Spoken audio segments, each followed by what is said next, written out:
Hi friends, কেমন আছেন? I hope আপনারা সবাই ভালো আছেন। আজকে এই ভিডিওতে আমি আপনাদেরকে দেখাবো কিভাবে আপনারা স্টেট ব্যাংক অফ ইন্ডিয়াতে বাড়িতে বসেই কোনো রকম ব্রাঞ্চ ভিজিট ছাড়াই একটি ফিক্সড ডিপোজিটের অ্যাকাউন্ট ওপেন করতে পারবেন।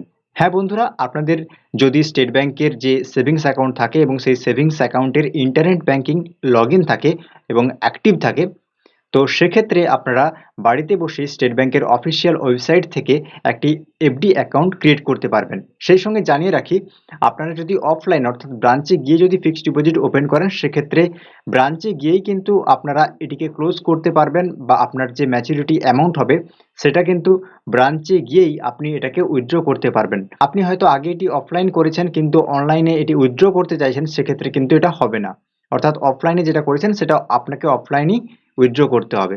বাট ইন্টারনেট ব্যাংকিং এর থ্রুতে যদি আপনি এফডি ক্রিয়েট করেন, সেক্ষেত্রে আপনি যে কোনো জায়গা থেকেই এটিকে উইথড্র করতে পারবেন। যিনাদের এই সেভিংস অ্যাকাউন্ট বা কারেন্ট অ্যাকাউন্টের যে ইন্টারনেট ব্যাংকিং যদি না থাকে, সেক্ষেত্রে আপনারা আপনাদের যে ব্রাঞ্চ রয়েছে সেই ব্রাঞ্চে যোগাযোগ করুন এবং আপনি বলবেন যে আপনি আপনার অ্যাকাউন্টটিতে ইন্টারনেট ব্যাংকিং অ্যাক্টিভ করাতে চান। সেক্ষেত্রে ব্রাঞ্চ থেকে আপনার অ্যাকাউন্টে ইন্টারনেট ব্যাংকিং অ্যাক্টিভ করিয়ে দেওয়া হবে এবং একটি ইউজার আইডি এবং পাসওয়ার্ড দিয়ে দেবেন ওনারা, এবং সেই ইউজার আইডি পাসওয়ার্ড দিয়ে আপনি আপনার যে স্টেট ব্যাংকের সেভিংস অ্যাকাউন্ট রয়েছে তার ইন্টারনেট ব্যাংকিংটি আপনি চালাতে পারবেন।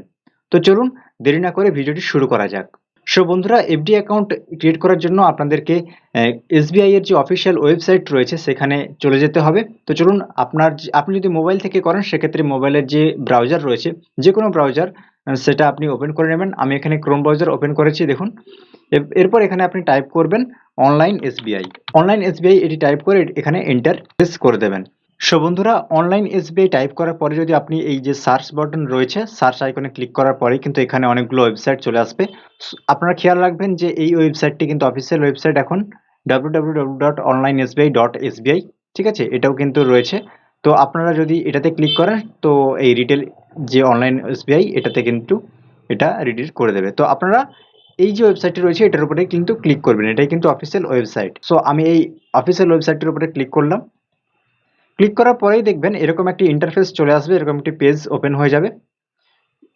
এখানে দেখবেন যে এইচটিটিপিএস অর্থাৎ এটি সিকিউর রয়েছে ওয়েবসাইটটি, এবং এখানে দেখবেন যে দুটো অপশন রয়েছে, পার্সোনাল ব্যাংকিং এবং ইউনো এসবিআই কর্পোরেট ব্যাংকিং, ঠিক আছে। তো আপনি কি করবেন, এখানে পার্সোনাল ব্যাংকিং এই যে অপশনটি রয়েছে, এখানে যে এই লগ ইন বাটনটি রয়েছে, এই লগ ইন বাটনটির উপরে আপনি ক্লিক করে দেবেন। চলুন আমি এখানে লগ ইন বাটনে ক্লিক করলাম। লগ ইন বাটনে ক্লিক করার পরে দেখবেন এরকম একটি ইন্টারফেস ওপেন হয়ে গিয়েছে।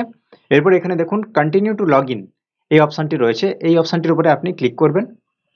কন্টিনিউ টু লগ ইন অপশনটিতে ক্লিক করার পরেই দেখুন এখানে একটি পেজ ওপেন হয়েছে, যেখানে লেখা রয়েছে যে ইউজার নেম এবং পাসওয়ার্ড।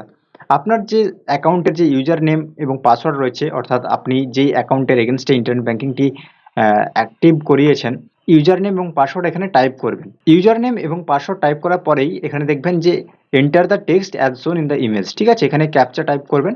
অর্থাৎ এই যে ছবিটাতে যে অক্ষরগুলো লেখা থাকবে আপনারটাতে, সেই অক্ষরগুলো কিন্তু এখানে আপনি টাইপ করে দেবেন। এরপর ইউজার নেম, পাসওয়ার্ড এবং এই যে লেটারগুলো টাইপ করার পরে, ক্যাপচা টাইপ করার পরে এই লগ ইন যে বাটনটি রয়েছে, এই লগ ইন বাটনে আপনি ক্লিক করে দেবেন।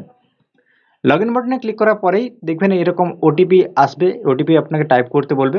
অর্থাৎ আপনার যে অ্যাকাউন্টের সাথে মোবাইল নাম্বারটি লিঙ্ক রয়েছে, সেই মোবাইল নাম্বারে একটি ওটিপি যাবে এসবিআই এর তরফ থেকে। অর্থাৎ যখনই আপনি ওটা লগ ইন করলেন, তখনই কিন্তু এই ওটিপিটা যাবে আপনার মোবাইল থেকে। ওই ওটিপিটা দেখে নিয়ে এখানে আপনি টাইপ করে দেবেন এবং ওটিপি টাইপ করার পরে এখানে সাবমিট বাটনে ক্লিক করে দেবেন। সাবমিট বাটনে ক্লিক করার পরেই দেখতে পাবেন যে এরকম একটা ইন্টারফেস ওপেন হয়ে গেছে, এবং যেখানে এই ওয়েলকামের নিচে কিন্তু আপনার নাম শো করছে এবং আপনার ইমেল আইডি শো করছে, অর্থাৎ আপনার যে অ্যাকাউন্টটি সেটা এখানে শো করছে।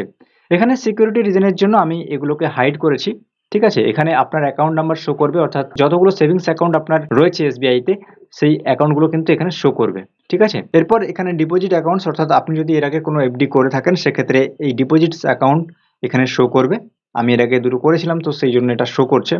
তো এটাই কিন্তু আপনার ইন্টারফেস অ্যাকাউন্ট সামারি। এরপর বন্ধুরা, আমরা এফডি অ্যাকাউন্ট ক্রিয়েট করতে চাইছি, তার জন্য আপনাদেরকে কি করতে হবে, এই যে দেখুন এখানে রয়েছে ডিপোজিট অ্যান্ড ইনভেস্টমেন্ট, এই ডিপোজিট অ্যান্ড ইনভেস্টমেন্ট এই অপশনটির উপরে আপনারা ক্লিক করবেন, ঠিক আছে। দেখুন এই যে ডিপোজিট অ্যান্ড ইনভেস্টমেন্ট এই অপশনটির উপরে মাউস নিয়ে গেলেই কিন্তু এরকম একটি পপ আপ চলে আসবে, ঠিক আছে। তো এখানে এটার উপরে ক্লিক করবেন। ডিপোজিট অ্যান্ড ইনভেস্টমেন্টের উপরে ক্লিক করার পরেই দেখবেন এরকম একটি অপশন চলে এসছে। এখানে অনেকগুলো রয়েছে, deposit, NPS, national pension scheme, public provident fund এবং ওপেন ডিম্যান্ড আপনি কি করবেন, এই যে ডিপোজিট রয়েছে, সো এই ডিপোজিটটার উপরে আপনি ক্লিক করবেন। ঠিক আছে, ডিপোজিটের উপরে ক্লিক করার পরেই দেখবেন অনেকগুলো অপশন চলে আসছে। আমরা তো আজকে ফিক্সড ডিপোজিটের অ্যাকাউন্ট ওপেন করতে চাইছি, তো তার জন্য এখানে প্রথমে দেখুন ফিক্সড ডিপোজিট ইটিডিআর ইএসটিডিআর রয়েছে। তো এই ফিক্সড ডিপোজিট ইটিডিআর ইএসটিডিআর এটার উপরে ক্লিক করে দেবেন। ফিক্সড ডিপোজিট ইটিডিআর এসটিডিআর এ ক্লিক করার পরেই কিন্তু আপনাকে আবার ওটিপি চাইবে, অর্থাৎ আপনার মোবাইল ফোনে আবার একটি ওটিপি যাবে, সেই ওটিপিটি এখানে আপনি টাইপ করে দেবেন। ওটিপি টাইপ করার পরে এখানে সাবমিট বাটনে ক্লিক করে দেবেন। সাবমিট বাটনে ক্লিক করার পরেই দেখবেন এরকম একটি ইন্টারফেস ওপেন হয়ে গেছে এবং এখানে দেখুন অনেক রকমের এফডি অ্যাকাউন্ট রয়েছে, সেগুলো এখানে দেখাচ্ছে যে fixed deposit eTDR eSTDR eTDR eSTDR under income tax savings scheme, অর্থাৎ আপনি যদি ইনকাম ট্যাক্স সেভিংস স্কিমের ক্যাটাগরিতে আপনি যদি ফিক্সড ডিপোজিটে ইনভেস্টমেন্ট করতে চান সেক্ষেত্রে এইটা চুজ করবেন। ঠিক আছে, এবার এটা রয়েছে ইটিডিআর ইএসটিডিআর মড মাল্টি অপশন ডিপোজিট। ঠিক আছে, এবং এটা রয়েছে এনআরও কাস্টমারদের জন্য tax saving scheme. So basically আজকে আমরা এই ফিক্সড ডিপোজিট ইটিডিআর ইএসটিডিআর এটা দিয়েই দেখাবো আপনাদেরকে। আপনারা যদি ট্যাক্সের ছাড় পেতে চান তো সেক্ষেত্রে আপনারা এই under income tax saving scheme এটার উপরে ক্লিক করবেন। সো বন্ধুরা, এই যে under income tax saving scheme এটাতে যদি আপনি করেন সেক্ষেত্রে আপনার যে অ্যামাউন্ট ডিপোজিট করা অ্যামাউন্ট সেটা কিন্তু 5 বছর পর্যন্ত লক ইন হয়ে যাবে। ঠিক আছে, 5 বছর পর্যন্ত কিন্তু আপনি তুলতে পারবেন না। সো এইখানে দেখুন এফএকিউ রয়েছে, এইগুলোতে ক্লিক করার পরে কিন্তু আপনি এই এফএগুলো পড়তে পারবেন। ঠিক আছে, এফএকিউতে ক্লিক করলে এরকম একটি পপ আপ উইন্ডো চলে আসবে, তো সেখানে রুলসগুলো লেখা রয়েছে, এফএকিউ রয়েছে, তো ফ্রিকোয়েন্টলি আস্কড কোশ্চেন সেগুলো আপনি এখান থেকে পড়তে পারবেন। তো চলুন আমরা এই ফিক্সড ডিপোজিট এই যে অপশনটি রয়েছে একদম প্রথমে ইটিডিআর এসটিডিআর এটার উপরে ক্লিক করব, এটার উপরে চেক করব। ঠিক আছে, এটার উপরে দেখুন চেক রয়েছে আমার ব্লু চেক, এটার উপরে চেক করে রেখে এখানে যে প্রসিড অপশনটি রয়েছে বাটনটি রয়েছে, তো এই প্রসিড বাটনটিতে ক্লিক করে দেবেন। প্রসিড বাটনে ক্লিক করার পরে দেখুন এখানে এরকম একটি ইন্টারফেস চলে আসছে যেখানে আপনার যে অ্যাকচুয়ালি ফিক্সড ডিপোজিটের যে অ্যাকাউন্টটি ক্রিয়েট হবে সেটা এখানে শো করছে। আর এটা হচ্ছে আপনার ডেবিট অ্যাকাউন্ট, অর্থাৎ আপনার যে সেভিংস অ্যাকাউন্ট এসবিআইতে রয়েছে, তো সেই সেভিংস অ্যাকাউন্টটি থেকে কিন্তু অ্যামাউন্টটি ডিডাক্ট হবে। অর্থাৎ যেই সেভিংস এখানে যদি দুটো শো করে, অর্থাৎ তার সেক্ষেত্রে আপনি চুজ করবেন যে কোনটা থেকে আপনি অ্যামাউন্টটি ডেবিট করতে চাইছেন, সেটা আপনি এখানে চেক করে দেবেন। আমার এখানে একটা, তো সেক্ষেত্রে আমার এটাই ডিফল্টে চেক রয়েছে। ঠিক আছে, তো আপনার যেই অ্যাকাউন্ট থেকে ডেবিট হবে তো সেটা এখানে চুজ করে নেবেন। এখানে আপনার ব্রাঞ্চ শো করছে, এরপর আপনি এখানে এই যে অ্যামাউন্ট সেকশনটি রয়েছে, আপনি কত টাকা ইনভেস্টমেন্ট করতে চান এফডিতে, তো সেটা আপনি এখানে টাইপ করে নেবেন। আমি অ্যাজ এন এক্সাম্পল এখানে 1000 টাকা করেছি, আপনি যত টাকা করতে চান সেটা আপনি এখানে টাইপ করে দেবেন। ঠিক আছে, 10,000, 20,000 কি 30,000। ঠিক আছে, তো এটা আপনি এখানে দিয়ে দেবেন, টাইপ করে দেবেন। এবার আপনি যদি সিনিয়র সিটিজেন হন, অর্থাৎ আপনার এজ যদি 60 বছরের ওপরে হয় সেক্ষেত্রে আপনি এটা চেক করে দেবেন। আপনাদের জন্য যে এক্সট্রা ইন্টারেস্ট রেটের বেনিফিটটা রয়েছে সেটা আপনারা পেয়ে যাবেন। এরপর ফ্রেন্ডস এখানে দেখুন select the term deposit options STDR and TDR. STDR means cumulative, যেখানে কিন্তু আপনার যে ডিপোজিট করা অ্যামাউন্ট তার উপরে যে ইন্টারেস্টটি আপনি পাবেন, সেই ইন্টারেস্ট সহ ডিপোজিট অ্যামাউন্ট অর্থাৎ ম্যাচুরিটি অ্যামাউন্ট সেটা আপনাকে একসঙ্গে পে করা হবে আপনার যে টেনিউর রয়েছে সেই টেনিউরের শেষে। অর্থাৎ আপনি ধরুন 2 বছরের জন্য ফিক্সড ডিপোজিট করেছেন, 2 বছর পরেই কিন্তু আপনার যে টোটাল ইন্টারেস্ট এবং টোটাল যে অ্যাকচুয়াল প্রিন্সিপাল সেটা সহ কিন্তু আপনাকে পে করা হবে 2 বছর পরে। এখানে কিন্তু একটি বেনিফিট রয়েছে, আপনি কম্পাউন্ডিং যে ইন্টারেস্ট তার বেনিফিটটা এখানে পাবেন। আর টিডিআর যদি সিলেক্ট করেন সেক্ষেত্রে আপনার যে ইন্টারভ্যালে আপনি ইন্টারেস্টটা পাবেন। অর্থাৎ আপনি ধরুন 50,000 টাকা ফিক্সড ডিপোজিট করেছেন এবং আপনি চান যে আপনি কোয়ার্টারলি আপনার ইন্টারেস্টটা পে হয়ে যাক আপনার যে সেভিংস অ্যাকাউন্টে, সেক্ষেত্রে আপনি টিডিআরটাই চুজ করতে পারবেন। যেরকম কি এমআই স্কিমের রয়েছে, আপনি আপনাদের যে পোস্ট অফিসে আমরা যেটা পাই এমআই স্কিম, অর্থাৎ মান্থলি ইনকাম বেসিসে এখানে আপনি সিলেক্ট করতে পারবেন কোয়ার্টারলি, মান্থলি, ঠিক আছে, ইয়ারলি। এখান থেকে এই টিডিআর অপশনটিতে আপনি সিলেক্ট করতে পারবেন। এরপর দেখুন টেনিউর অফ ডিপোজিট, অর্থাৎ আপনি এখান থেকে সিলেক্ট করতে পারবেন কতদিনের জন্য আপনি ফিক্সড ডিপোজিটটা করতে চাইছেন। যদি ডেজ হিসেবে আপনি সিলেক্ট করতে চান সেক্ষেত্রে ডেজ চেক করবেন এবং এখানে আপনি ডেজটা লিখে দেবেন। যদি ইয়ার্স, মান্থস, ডেজ এই হিসেবে সিলেক্ট করতে চান সেক্ষেত্রে এটা চেক করবেন এবং ম্যাচুরিটি ডেট যদি আপনি একদম পুরো ম্যাচুরিটি ডেটই দিতে চাইছেন সেক্ষেত্রে আপনি এটা চেক করে এখানে আপনি কোন ডেটে অ্যাকচুয়ালি ম্যাচুরিটি পাবেন বা পেতে চাইছেন সেই ডেটটা আপনি এখানে লিখে দেবেন। আমি এখানে ডেজ চুজ করলাম এবং আমি এখানে 180 দিন লিখেছি। ঠিক আছে, এরপর একটু নিচের দিকে স্ক্রল করবেন, দেখবেন আরও রয়েছে এখানে কিছু অপশন। দেখুন আমি এখানে 182 দিন করেছি। ঠিক আছে, সো এরপর দেখুন এখানে একটি অপশান রয়েছে যে please choose maturity instruction for your term deposit account. So এখানে দেখুন auto renew principal and interest, অর্থাৎ আপনি ধরুন 1 বছরের জন্য ফিক্সড ডিপোজিট করেছেন। 1 বছর পরে আপনার যে প্রিন্সিপাল অ্যামাউন্ট এবং ইন্টারেস্ট অ্যামাউন্ট সেটি কিন্তু আবার নেক্সট 1 বছরের জন্য অটো রিনিউ হয়ে যাবে। ঠিক আছে? যদি আপনি এই সিস্টেমটা চুজ করতে চান, সেট করতে চান, তাহলে আপনি এখানে চেক করবেন। ঠিক আছে? অর্থাৎ ধরুন আপনি এখন 1 বছরের জন্য ফিক্সড ডিপোজিট করলেন 10,000 টাকা। এরপর 1 বছর পরে আপনার ওই 10,000 এর উপরে যে ইন্টারেস্টটি আপনি রিসিভ করলেন, সেই ইন্টারেস্ট সহ আপনার প্রিন্সিপালটা আবার নেক্সট 10 বছরের জন্য ওটা কিন্তু রিনিউ হয়ে যাবে ফিক্সড ডিপোজিট হিসেবে। ঠিক আছে?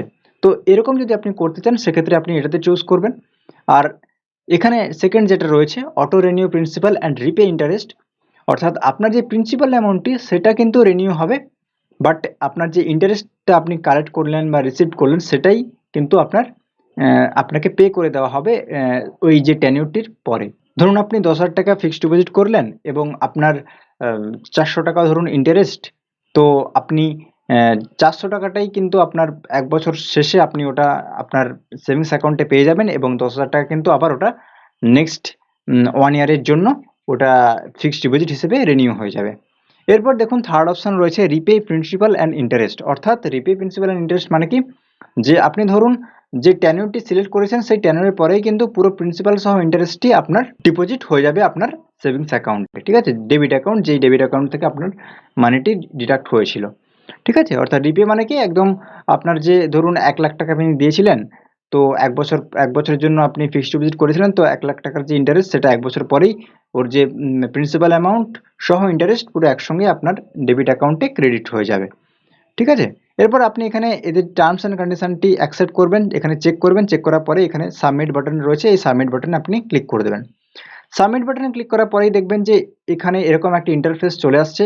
এখানে ডেবিট অ্যাকাউন্ট নম্বর শো করছে, অথবা যেই অ্যাকাউন্ট থেকে আপনার টাকাটি অ্যামাউন্টটি ডেবিট হবে সেটা শো করছে। ব্রাঞ্চ, এখানে ব্রাঞ্চ নেম শো করছে। অ্যামাউন্ট কত টাকার আপনি ফিক্সড ডিপোজিটটা বানাচ্ছেন সেটা, টাইপ অফ ডিপোজিট ইএসটিডিআর। ঠিক আছে? এখানে টেনিউর শো করছে। এরপর এখানে যে রেট অফ ইন্টারেস্ট, অর্থাৎ এখন যেই সময় আপনি করছেন সেই সময়ের এখানে ইন্টারেস্ট রেটটা শো করছে এবং ম্যাচুরিটি অ্যামাউন্ট এখানে দেখিয়ে দিচ্ছে। ঠিক আছে? এবং ম্যাচুরিটি ডেটও দেখাচ্ছে যে কোন ডেটে আপনার ম্যাচুরিটি হবে সেটাও দেখিয়ে দিচ্ছে। ঠিক আছে? এখানে স্ট্যাটাস দেখাচ্ছে আর এখানে আপনার নাম শো করবে, অর্থাৎ deposit will be opened in the following names. এবং এখানে আপনার সেভিংস অ্যাকাউন্টে যদি কোনো নমিনি থেকে থাকে তো সেই ক্ষেত্রে এখানে নমিনিটা শো করবে, নমিনির নাম। এরপর নিচের দিকে যদি দেখি আমরা, তো এখানে দেখুন do you want to nominee to be mapped in your term deposit, অর্থাৎ আপনার সেভিংস অ্যাকাউন্টে যে নমিনি রয়েছে সেই নমিনিকেই যদি আপনি আপনার এই ফিক্সড ডিপোজিটের অ্যাকাউন্টে ম্যাপ করতে চান সেক্ষেত্রে কিন্তু আপনি যদি ইয়েস করে দেন সেক্ষেত্রে ওই নমিনিটাই কিন্তু ম্যাপড হয়ে যাবে, আর যদি নো করেন সেক্ষেত্রে আপনাকে নতুন নমিনি আপনি অ্যাড করতে পারেন ফিক্সড ডিপোজিটের জন্য। এরপর আপনি দেখে নেবেন, চেক করে নেবেন যে সবকিছু ঠিকঠাক আছে কিনা। এরপর আপনি এই যে কনফার্ম বাটনটি রয়েছে এই কনফার্ম বাটনে আপনি ক্লিক করে দেবেন। কনফার্ম বাটনে ক্লিক করার পরেই দেখবেন আপনার যে এফডি অ্যাকাউন্টটি ক্রিয়েট হয়ে গেছে এবং এখানে আপনার যে এফডি অ্যাকাউন্ট নাম্বার সেটা এখানে শো করছে, চলে এসেছে আপনার। এরপর এখানে দেখাচ্ছে যে রিসিপ্টটি এটি। ঠিক আছে? আপনার fixed deposit account successfully created হয়ে গিয়েছে। আপনি এবার স্লিপটা কিভাবে ডাউনলোড করবেন তো দেখে নিই আমরা। স্লিপ কীভাবে ডাউনলোড করবেন দেখুন, আপনারা আবার সেই অ্যাকাউন্ট সামারিতে চলে আসবেন। অ্যাকাউন্ট সামারিতে আসার পরে দেখবেন যে ডিপোজিটস অ্যাকাউন্ট, ঠিক আছে? এই ডিপোজিটস অ্যাকাউন্টের সেকশানে দেখবেন যদি আপনাদের অনেকগুলো থাকে তো সেক্ষেত্রে ভিউ অল ডিপোজিটস অ্যাকাউন্ট করবেন, আর যদি একটাই করে থাকেন সেক্ষেত্রে এই ওপরেই কিন্তু শো করবে। সো আমি এই ভিউ অল ডিপোজিটস অ্যাকাউন্টসে ক্লিক করি। দেখুন এখানে আমার শো করছে, আমি অ্যাকাউন্ট নাম্বারটি হাইড করে রেখেছি। দেখুন আমার সেপ্টেম্বর মাসে 1,000 টাকাটা যে আমি করেছিলাম ইনভেস্টমেন্ট সেটা শো করছে 4.55%। ঠিক আছে? তো এটাই আমি করেছিলাম। সো এখানে দেখুন এই যে অ্যাকাউন্ট নাম্বারটি, এটার উপরে আপনি যখন নিয়ে যাবেন এখানে হাইপার লিঙ্ক রয়েছে, এই অ্যাকাউন্ট নাম্বারটির উপরেই আপনি ক্লিক করবেন। অ্যাকাউন্ট নাম্বারের উপরে ক্লিক করার পরেই দেখতে পাবেন যে এরকম একটি ইন্টারফেস ওপেন হয়ে গেছে। ঠিক আছে? এরপর দেখুন নিচের দিকে যে view download and deposit receipt. ঠিক আছে? এখান থেকে আপনি আপনার যে রিসিপ্টটি, অর্থাৎ যে ফিক্সড ডিপোজিট করলেন তার যে রিসিপ্ট সেটা এখান থেকে আপনি ডাউনলোড করতে পারেন, দেখতে পারেন। ডাউনলোড করে আপনি ফিউচার রেফারেন্সের জন্য এটি প্রিন্ট করে রেখে দিতে পারেন।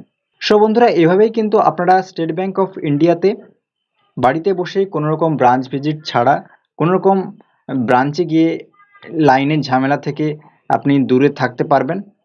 তো বাড়িতে বসে কিন্তু আপনি এইভাবেই অ্যাকাউন্ট ক্রিয়েট করতে পারবেন ফিক্সড ডিপোজিটের। অনেক সুবিধা, অনেক ফ্যাসিলিটি পাবেন এই ইন্টারনেট ব্যাংকিং থেকে। যদি ভিডিওটা কিছুটা ইনফরমেটিভ লেগে থাকে, আপনাদের কিছুটা যদি হেল্প হয়, অবশ্যই চ্যানেলটি সাবস্ক্রাইব করবেন। ভালো থাকবেন, সুস্থ থাকবেন। জয় হিন্দ।